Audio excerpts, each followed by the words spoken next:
जोहार। देख रहे हैं आप द भारत मित्र, आपके साथ मैं आरती सिंह। एसटी सीटों पर भाजपा कैसे जीत रही है? बंगाल और असम के चुनाव रिजल्ट जब आए तो उसके बाद ये बड़ा मुद्दा बन गया और एक बड़ा तबका इस सिलसिले में ये मानता है कि ईवीएम या यूं कहिए कि चुनावी धांधली इसकी वजह है।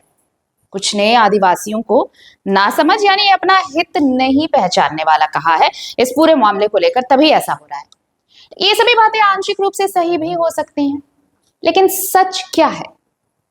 आजकल सरना सनातन एक होने का नारा खूब लग रहा है, लेकिन क्या अभी भी कोई आदिवासी नेता जनरल सीट से चुनाव लड़ने का जोखिम उठाने को तैयार है?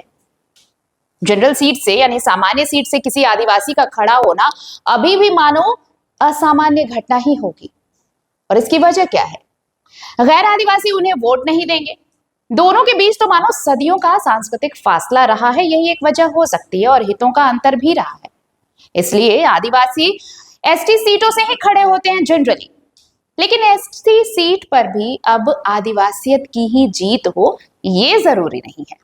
आरक्षण ने ये तो सुनिश्चित कर दिया है कि आदिवासी ही एसटी सीट से जीतेगा, लेकिन राष्ट्रीय पार्टियों से जीतने वाला आदिवासी आदिवासियत का पैरोकार हो, आदिवासी हितों का समर्थक हो, क्या यह जरूरी है? मुझे तो नहीं लगता। भाजपा के टिकट पर जीतने वाला आदिवासी भी दलगत राजनीति की मजबूरियों की वजह से अपने दल के नीतियों के अनुसार ही वो बात करने लगता है, और इसलिए संसद और विधानसभाओं में बड़ी संख्या में आदिवासियों के होते हुए भी आदिवासी हितों के प्रतिकूल यानी उनके अनुरूप क्या काम हो पाते हैं, ये सवाल तो है ना। आदिवासी समाज भी शुरुआती दौर में इस बात से खुश हो जाता था कि किसी भी दल का कोई भी नेता हो, अगर वो आदिवासी है तो उसका अपना हुआ।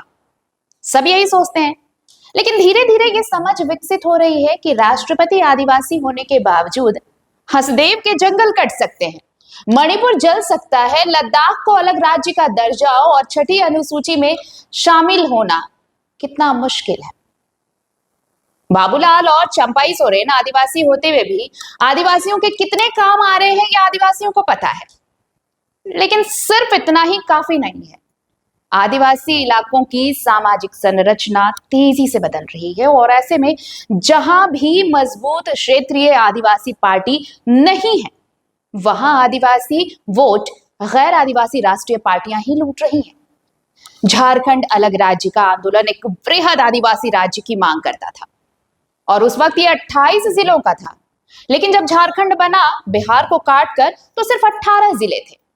बाकी उन 10 जिलों की राजनीति तो बिखर सी गई।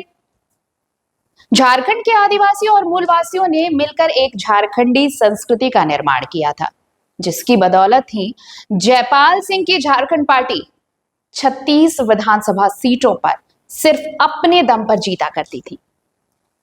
जेएमएम को यहां तक पहुंचने में दशकों लग गए और महागठबंधन का हिस्सा भी बनना पड़ा, तब जाकर वो पिछले चुनाव में 34 सीटें जीत पाया है।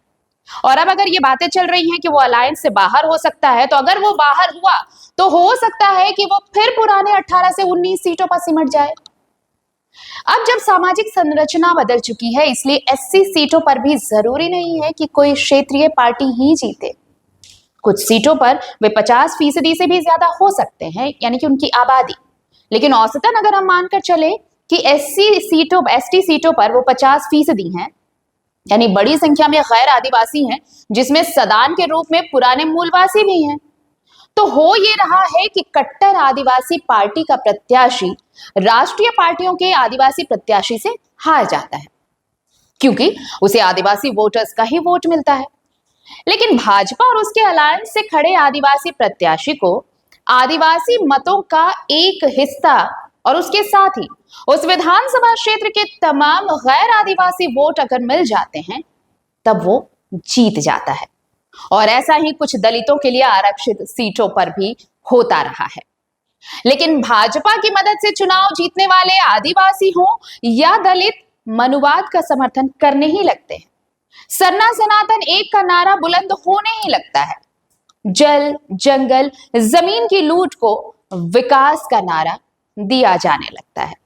तो फर्क यही होता है, और शायद यही सबसे बड़ी वजह है कि पिछले जो कुछ राज्यों के चुनावी रिजल्ट्स आए, चुनावी नतीजे आए, वहां पर एससी सीटों पर भी भाजपा ने अपनी जीत का परचम लहराया है।